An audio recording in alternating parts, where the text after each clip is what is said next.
touching on the whole buyer beware thing as well, when you consider when you're purchasing, and I always tell people this, just because a house looks super pretty doesn't exactly mean, you're going to get wowed by it. Sometimes it's almost better. Like if that's what you're looking for is, how pretty it is, go buy something that's a bit cheaper, negotiate some closing costs, and try to do some of the things if you can, to your own taste and liking as well. And as you move forward, because, yeah, like I said, this is my own personal experience Right. buying from a an investor right now, and it's just yeah, it kind of just leads to the whole thing of like, man, you do just have to be cautious.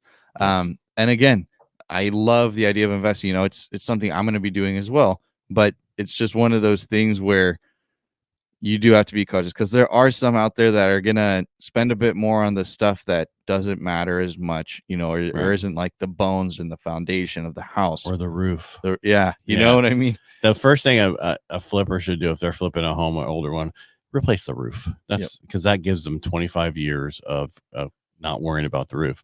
When we bought our cabin, a flipper had it and he did all the stuff inside, but didn't replace the roof. And that's the first thing he should have done. I mean, it was fine, but it only had 7 years left on that. You can tell when shingles are starting to not fail, but get it to age.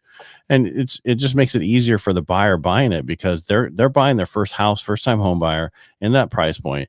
They're not going to have an extra 7 to 10 grand to replace a roof down the road. Yeah, no, and those are the things too that are huge, like we're saying. I mean, and it's exactly like you said, a lot of the times, if you cut back as an investor and put in, like you're saying, on these big ticket items, it does, you could find a lot more value there. But it's to each their own, right? Right. Everyone kind of does it how they do.